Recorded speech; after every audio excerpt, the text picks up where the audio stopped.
Hello, everyone. Dan here from the Next Issue Podcast. On today's video, we'll be doing a review for The Wild Robot. This is a new animated film from Dreamworks with a PG rating, an hour and 41-minute runtime. And as of the recording of this video, a Rotten Tomato score of 98% from the critics, 98% from the audience, and a Letterboxd average rating of 4.2. That should tell you everything you need to know about this film. It's very, very good. But let me give you a quick synopsis. Let's talk about the cast and then we'll get right into it. After a shipwreck, an intelligent robot called Ross is stranded on an uninhabited island. To survive the harsh environment, Ross bonds with the island's animals and cares for an orphan baby goose. So when I went into this film, I didn't really know much about the. I had seen one trailer probably, and it was really like all the animals against kind of the robot, and I was like, okay, this is gonna be an interesting piece, but how long can we milk this premise of like, oh, this little robot trying to help the animals, but obviously they're animals, so they don't respond, right? But boy, oh boy, was I very, very surprised in the best way possible. This film stars. I'll name some of the actors and the character, and then I'll just name some of the voices without naming them. I don't want to give away too much. So we have Lupita Nyong'o voicing Ross.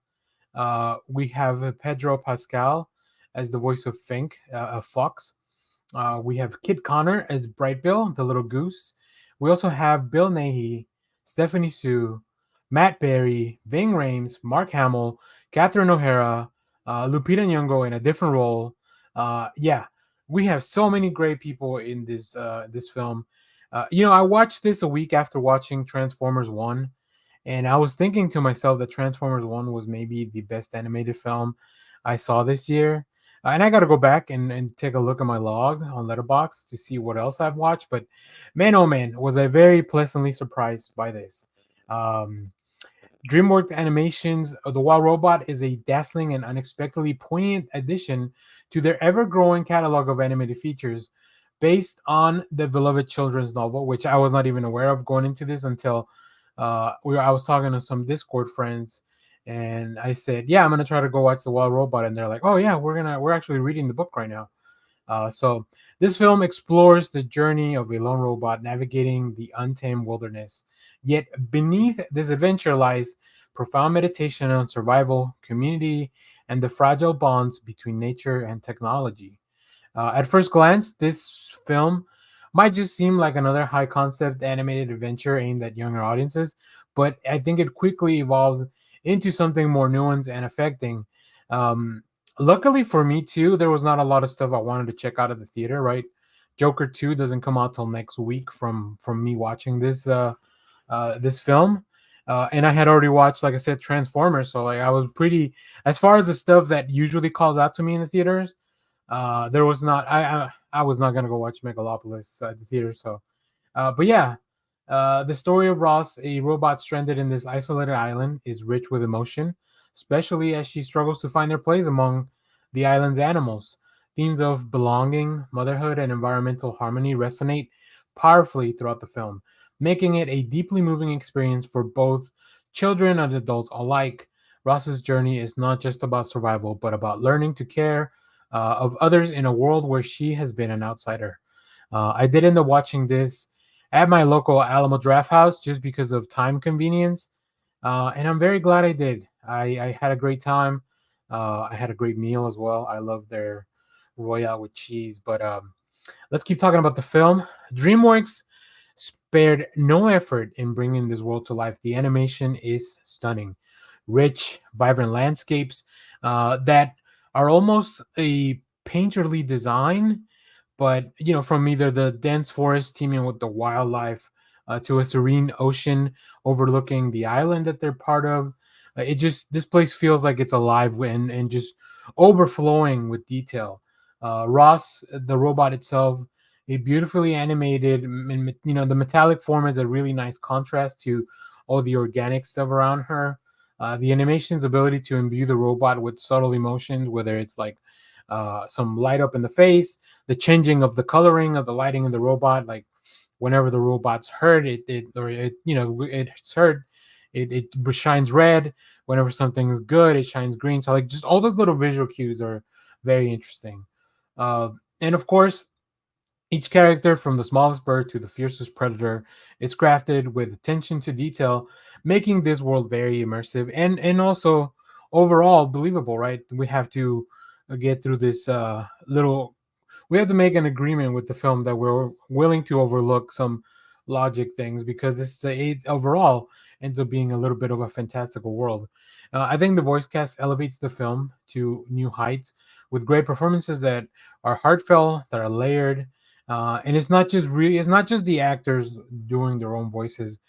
There's a little bit throughout most of the film. I kept wondering if that was Pedro Pascal or not because it didn't sound as deep as he normally sounds. So definitely there's a little bit of a change in work.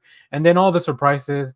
I think Matt Berry, when I heard his voice, he's very recognizable. But there were other surprises along the way that when I looked at the credits at the end, I was like, oh my goodness, I didn't even know this person was in the film. The cast brings a lot of humor, vulnerability, and warmth to their characters, making these relationships with the robot, Ross, and all the animals in the community more compelling. Whether it's Ross's stiff, logical tones gradually softening as the robot evolves into something more lively, sometimes comical voices of the animals, or just the actors themselves adding depth to something that's coming, like a looming threat or something that a really pending danger of some sort. So that's really really great done. It's really fantastic. Now, despite all these emotional undercurrents, the War Robot never forgets to entertain. The film is full of thrilling adventures as everyone navigates, the treacherous terrain of this wildlife. There are conflicts, there are moments of genuine tension, perfectly balanced with the heartwarming scenes of friendship and understanding. The pacing to me feels pretty spot on, keeping me engaged all throughout the film. It allows for quiet moments, reflective moments, but also it allows for those really big, cool sequences of a lot of stuff happening, right? There's a charm in watching this evolution from an isolated machine to a member of a community, and the action sequences are always in service of a larger purpose, of a larger arc in the story. So this really, to me, stands out as there's a really nice during the introduction of the logo, you get to see some of the other DreamWorks films, and of course, I think there's the Shrek of it all. So like those are probably some of the highlights, but man, oh man, this one really rose to the top of that list. So yeah, whether it's the cast, the animation, or even how everything is putting together, everything comes together. This film itself is just a joy to watch. One of my favorite films I've seen all year, and we are almost, we're only three-quarters of the way in about. So I'm very excited to start looking at my end of the year list and see where this will rank. And also very interested in going back to see some of the other animation that I've watched this year and to see where that will fit in its place. So highly, highly recommend you check this out, especially in the theater. Go watch it in as big a screen as you have available, because, like I said, there's some visual stuff that is just stunning. So if you've seen this film, let me know what you thought about it down in the comments. As always, thank you for watching, everyone. Remember to share, like, subscribe, hit the bell so you know when we go live. That is most Saturdays, 10 a.m. Central Standard Time. And stay tuned because we have more comic reviews, trailer reactions, TV recaps, all that fun stuff here in the channel. Thanks for watching, everyone. Bye bye.